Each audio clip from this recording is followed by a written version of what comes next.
Good evening. Welcome, everyone. Thanks for joining us this evening to learn more about the draft 2024 CVRD budget. Before we get started, I'd like to acknowledge that we're all gathered virtually this evening from across the traditional unceded territories of the Cowichan, Malahat, Tabasset, Halalt, Penelakut, Staminas, Layakson, Cowichan, Dididat, and Pachidat peoples. I'll start by introducing myself and my colleagues that are with us this evening. I'm Chris Schumacher, the Manager of Communications and Engagement at the CVRD. We also have Tracy Bowen, our Chief Financial Officer, who will be delivering the budget presentation this evening. We're also joined by Danielle Miles-Wilson, our CAO, Clayton Postings, our Deputy CAO and General Manager of Strategic Services, Ian Heidel, who is our HR Manager at the CVRD. We are also joined by Directors Morrison and Directors Deck, representing areas F and I, as well as Director Tim McGonigal, representing the town of Lake Cowichan. Thank you all for joining us. Before I pass things over to Tracy to deliver her budget presentation, just a few housekeeping notes. After the presentation, we'll have a question and answer period, during which time we'll address questions posed by our attendees. At any time, feel free to start asking questions in the question and answer function that you'll find on the right-hand side of your screen if you're joining us on WebEx. We'll go through the questions and answers in the order that we receive them, and we can also have an opportunity usually to open up and unmute attendees to be able to ask questions verbally as well. Without further ado, I'll pass things over to Tracy to begin the presentation. Hey, good evening, everybody.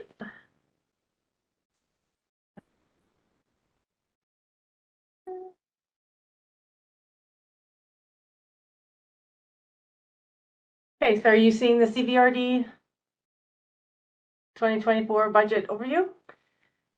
Okay.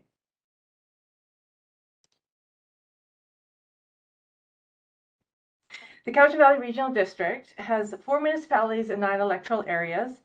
For 2024, we have 178 services. There are a number of competing challenges and expectations that the board must balance when setting the 2024 budget, including how to meet the needs of the public under increasing financial constraints, increased downloading from other levels of government, resulting in increased pressures to provide additional services, aging infrastructure and increased construction costs that exceed consumer price inflation, legislative changes and higher requirements of standards of care that put increasing cost pressures on existing services, and increasing non-controllable expenditures such as hydro and insurance. The CVRD provides a variety of services to different partners, and therefore the impact of our budgeting process on each electoral area or municipality is different. For example, the cost for the average home in electoral area F, which participates in 33 functions, is $1,632.53. But the average home in Lake Cowichan, which participates in 23 functions, is $932.64. And Area F also has 8 specified area services encompassing a variety of services such as street lighting, drainage, and fire protection. To complicate matters, some services are provided directly by the CVRD, others in partnership with other organizations, and some take the form of grants to organizations to provide the service. The CVRD does not provide education, sidewalks, curbs, gutters, roads, policing, healthcare, or highways. These are all provincial services or municipality in the case of roads and policing in North Cowichan. For most of our services, taxation is allocated based on assessed value. Each member municipality electoral area's share is calculated based on assessed value that are provided by BC Assessment, and within the distribution between property classes is determined using a fixed ratio that is mandated under provincial legislation. Requisition represented almost 36% of the total revenue for 2023. The funding for each service is determined in the establishment bylaw. And with so many services, there's a wide variety of funding mixes, We can, however, broadly characterize the main types of services funding as regional, electoral area, sub-regional, and specified area. Regional services are funded based on an assessment for all 13 jurisdictions within the regional district and are typically services that benefit the entire region, such as solid waste management and general government. Electoral area services are specific to the rural areas only and are therefore shared by all participating electoral area on an assessment basis with no municipality funding participation. An example of this is the community planning, where the CVRD performs this function for the electoral areas, but not for the municipalities. The X on the chart indicates that the entire area participates, while the O is a portion of that area. Many of our services are sub-regional in nature in that they provide a service for certain areas within the CVRD, and funding is shared by those participating partners, normally on assessment basis. An example is the Cowichan Lake Recreation. Specified areas are set up to fund services that are provided to a number of properties that do not represent the entire electoral area and are different in that these functions are established in response to petition by property owners to provide service. A service area is established to encompass the property that receives that service, and such as street lighting or fire services. While taxation is a major component of the CVRD's revenue base, the CVRD has a few other revenue streams. Non-taxation streams that are considered to be part of the budget process include user fees and charges, permit fees and licensing fees, which examples of building permits and subdivision fees, reserve funds. The CVRD accumulates operating reserves to protect against variances and unexpected expenditures from year to year, and capital reserves for its long-term asset management needs. Grants, where possible, projects are funded through the use of these. And borrowing can only be used for capital purchases. The CVRD has in recent years taken advantage of low interest rates to borrow short-term in order to fund capital purchases, but also borrows long-term for larger long-term projects. As mentioned, services funded with other revenue sources include the Community Health Network, municipal MFA debt, curbside, garbage and recycling services, sewer, water, and some street lighting services. The current budget approach is incremental, meaning that the current activities and staffing levels are considered as core and used as a baseline for upcoming budgets. The approach uses core expenditures as the basis for the preparation of the draft budget, with requests to changes to existing service levels be treated as supplemental requests to the commissions and committees for their consideration. Core expenditures are defined as those that are required to maintain the current levels of staffing, service, and capital, including reallocation of resources within operational budgets that do not require an increase to requisition. Supplemental requests for the purpose of budgeting are defined as items that are additions to current staffing and or service levels, and any capital that require the increase to requisition or user fees. This includes purchases or construction of new capital, the addition of part or full-time staffing positions, and changes to programs or services requiring increases to user fees or requisition. For the 2024 budget, staff did receive a mandate from the board. The mandate was for 3.5%. This did not include regional recreation, the library, or transit services. 92% of the functions were able to meet this mandate. The board has had budget meetings in 2023 and 2024 and has considered all supplemental requests.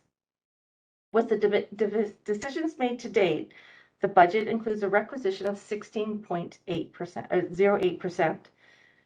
And as you can see here, 8.8 is for existing levels of service, 6.17 is for regional recreation, 0.77 is for the library, and 0.26 is for transit. And then the changes in the cost per 100,000 from 23 to 2024 will range from anywhere from $8.78 up to $35.61. The board will then hold a meeting on February 8th and 9th to review the decisions that have been made and propose any further changes to the budget before the final financial plan is brought to them at the end of February. The increase to requisition is discussed as a total number. However, as mentioned previously, the effects on individual properties varies based on a number of factors, including property assessment and property location. Only the participants in the service area contribute to the cost of providing those services. The slide shows the impact of each municipality and electoral area of the proposed 2024 budget.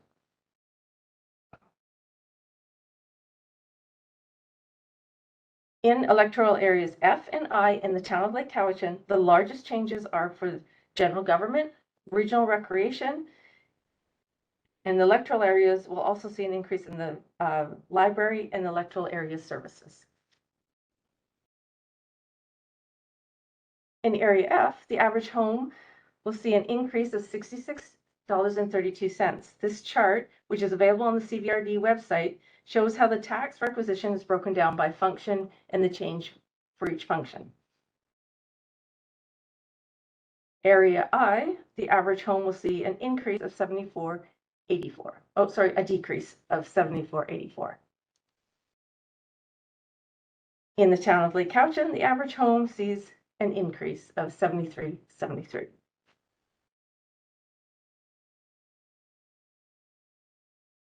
So what does this mean for us?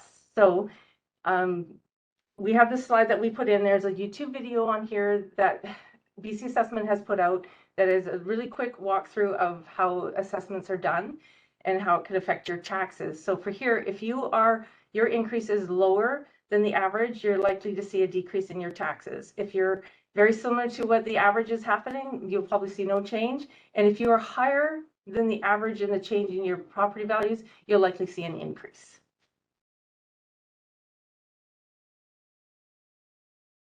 And then more information can be found on our the CVRD website. Here's the link.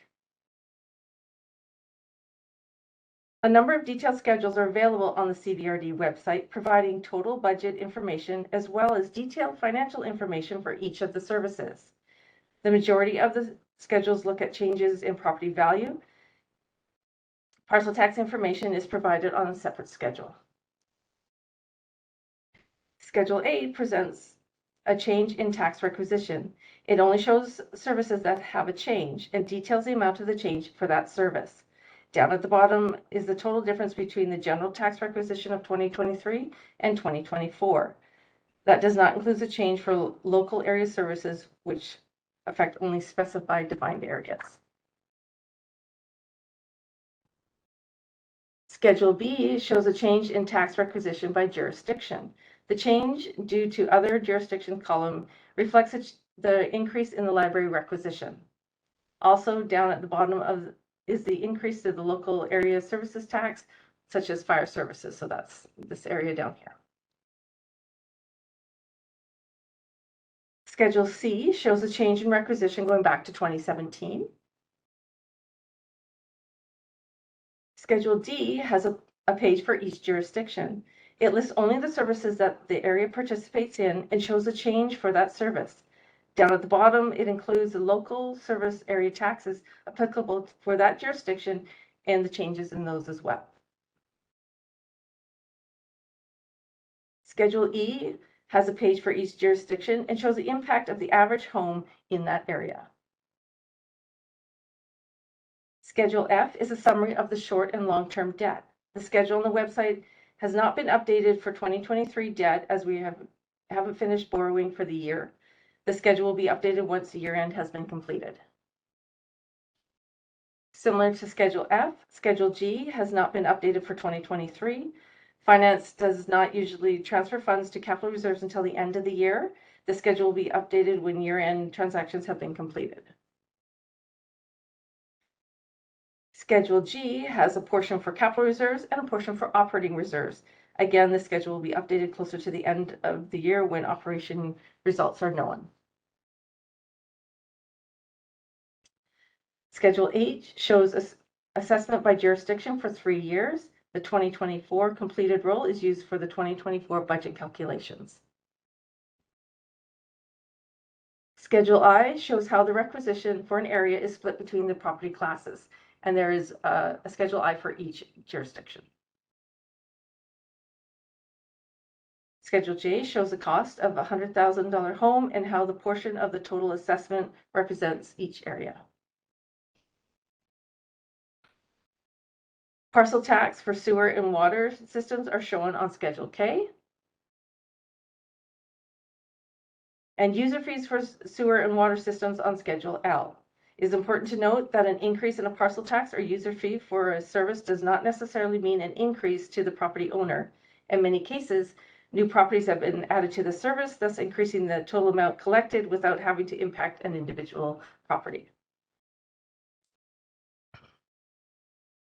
So those are the detailed budget schedules available on the website. We also have more specific detail on individual services. For each service, there is a summary sheet. It gives a description of the service, lists the amount being requisitioned for 2024, the maximum amount that may be requisitioned if applicable, and how the split between the different participating areas. This is followed by the proposed 5-year plan for the function. And then lastly is the budget detail from our accounting software showing the actual expenditures for 2021 and 2022, and the budget for 2023 and the proposed budget for 2024. And all of this is available on our website. Thank you.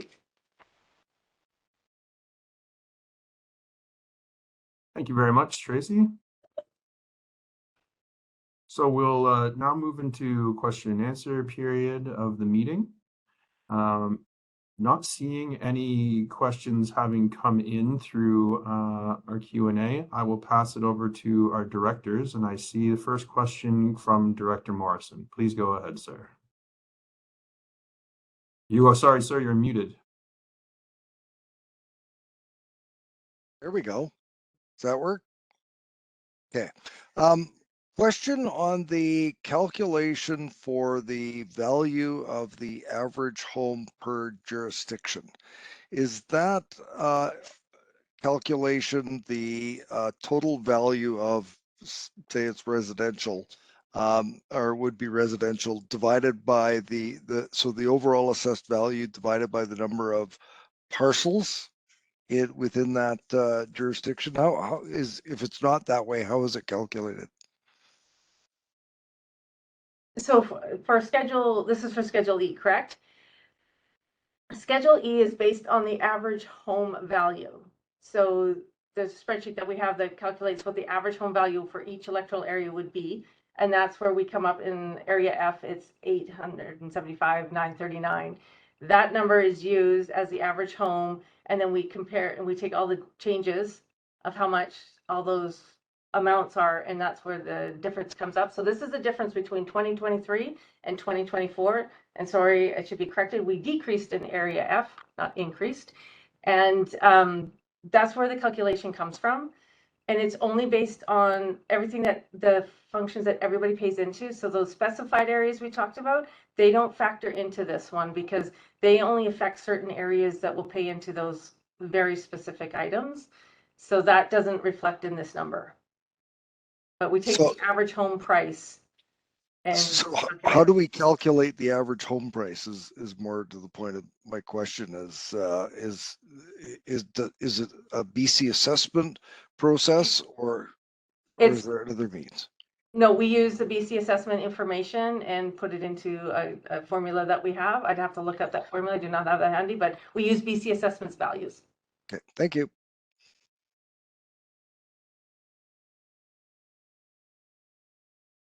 Thanks, Director Morrison. I would turn to Directors Deck and McGonigal if you had any questions. Director Deck has no questions at the moment. But I will actually ask a question through you, if I may, to Ms. Bowen. In the next budget process, we'll be considering all the supplementals and the process that we have already come to at 16.08 average increase. And at that time, I'm sure there will be some directors around the table that will be looking to either, I'll use sharpen their pencils or utilize their erasers to lessen the impact. And we all know that depending on what functions we are contributing to locally will be the impact. It won't be 16.808 in all areas, as I see 11.05 in the town of Lake Cowichan.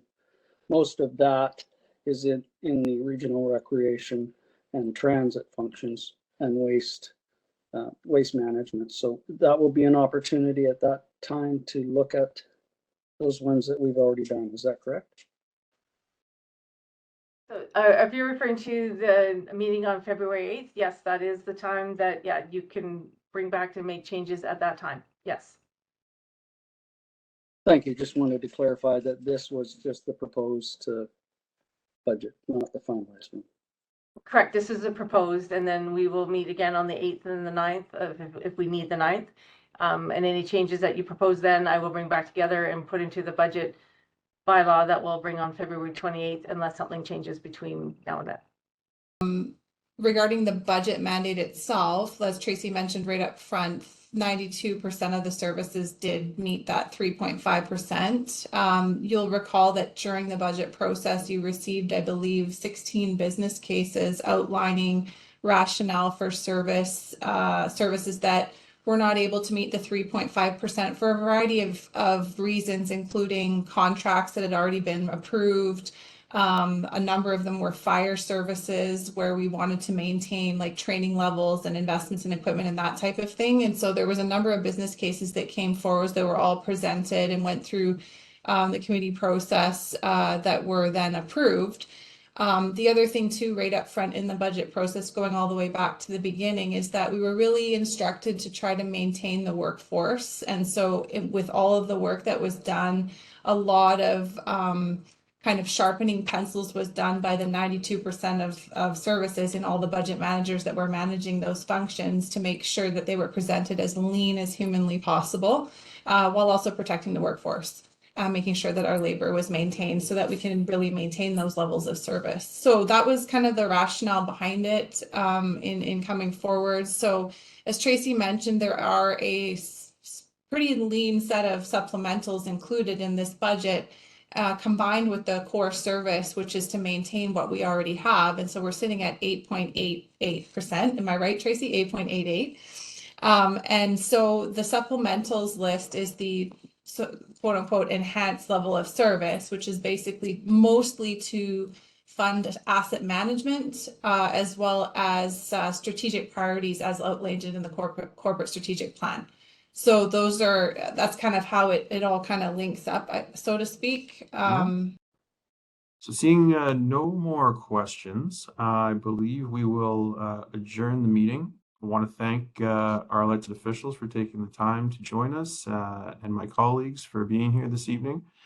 Just for anybody watching after the fact, if you do have questions related to the budget as proposed and presented, you can always send an email to our finance team working specifically on the budget. The email for that is budget@cvrd.bc.ca. And as this video is recorded, it is being posted to our website in the same place under the finance section that you find the links to the meetings, which is 2024 virtual budget public meetings. So once again, thanks everyone. Wish you a wonderful rest of your evening.